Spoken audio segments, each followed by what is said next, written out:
لیلۃ القدر کی فضیلت۔ اس رات میں فرشتے نازل ہوتے ہیں اور اللہ تعالیٰ کی طرف سے خیر و برکت لے کر آتے ہیں۔ یہ سلسلہ طلوع فجر تک جاری رہتا ہے۔ یہ رات چمکدار اور صاف ہوتی ہے، نہ زیادہ گرم نہ زیادہ سرد، بلکہ خوشبودار ہوتی ہے۔ اس رات میں آسمان کی طرف نگاہ اٹھا کر دیکھنے سے دل میں سرور کی کیفیت پیدا ہوتی ہے۔ اس رات میں شیاطین کو آسمان سے پتھر نہیں مارے جاتے۔ شب قدر کے بعد آنے والی صبح کے سورج میں گرمی اور تیزی نہیں ہوتی۔ بعض بزرگوں نے اس رات میں درختوں کو سجدہ کرتے بھی دیکھا ہے، جبکہ یہ بھی بیان کیا گیا ہے کہ اس رات میں کھارا پانی میٹھا ہو جاتا ہے۔ حضور اکرم صلی اللہ علیہ وسلم رمضان المبارک کے آخری عشرے کے لیے خصوصی اہتمام فرماتے۔ بخاری مسلم میں ہے، حضرت سیدہ عائشہ رضی اللہ تعالیٰ عنہا سے مروی ہے کہ سرکار دو عالم صلی اللہ علیہ وسلم کا یہ معمول تھا کہ جب آخری عشرہ شروع ہوتا تو آپ اپنا تہبند کس کر باندھ لیتے، راتوں کو ذکر الہی سے زندہ کرتے اور اپنے اہل و عیال کو بھی جگاتے۔ ایک روایت میں ارشاد ہے کہ حضور اکرم صلی اللہ علیہ وسلم جتنا مجاہدہ رمضان المبارک کے آخری عشرے میں کرتے، اتنا کسی اور عشرے میں نہ کرتے۔ حضور پاک صلی اللہ علیہ وسلم نے ارشاد فرمایا، جو مہینہ تم پر آیا ہے اس میں ایک رات ایسی ہے کہ جو 1000 مہینوں سے بہتر ہے۔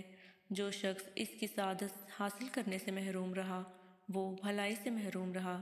نیز فرمایا کہ لیلۃ القدر کی سعادت سے صرف بد نصیب ہی محروم رہ سکتا ہے۔ لیلۃ القدر میں زمین کا کوئی ٹکڑا ایسا نہیں ہوتا جہاں فرشتے سجدہ یا قیام کی حالت میں مومن مردوں یا عورتوں کے لیے دعا نہ مانگ رہے ہوں۔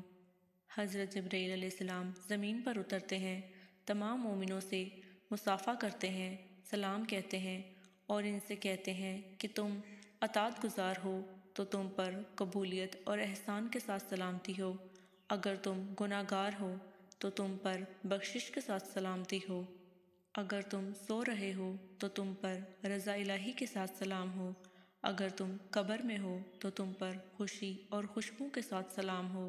شب قدر وہ رات ہے کہ جو ایمان والوں کے لیے مغفرت اور رحمت کا پیغام لے کر آتی ہے۔ اس رات میں اللہ کی رحمت کے دروازے کھولے جاتے ہیں۔ جو رزق مانگتا ہے اس کو عطا کیا جاتا ہے، جو عافیت مانگتا ہے اس کو عافیت عطا کی جاتی ہے، اور جو صحت کا سوال کرتا ہے اللہ کی بارگاہ سے اس کو صحت کا تحفہ عطا ہوتا ہے۔ جو خیر و برکت اور بھلائی کی دعا مانگتا ہے اس کو خیر اور بھلائی عطا کی جاتی ہے۔ اگر کوئی بے اولاد اس عظیم رات میں اولاد کے لیے دعا کرتا ہے تو اس کو اولاد کی دولت سے مالا مال کیا جاتا ہے۔ یہ وہ عظیم رات ہے جس میں اللہ تعالیٰ اپنی شان کے مطابق جلوہ گر ہوتے ہیں، اور دوسری طرف فرشتے روئے زمین پر گلی گلی ہر کوچے میں پھیل جاتے ہیں۔ اللہ کی رحمت پکار پکار کر کہہ رہی ہوتی ہے کہ ہے کوئی بخشش طلب کرنے والا کہ اس کو بخش دوں، ہے کوئی مغفرت چاہنے والا کہ اس کو معاف کر دوں۔ یہ عمل طلوع فجر تک جاری رہتا ہے اور خوش نصیب اپنی خالی جھولیاں بھر کر لے جاتے ہیں۔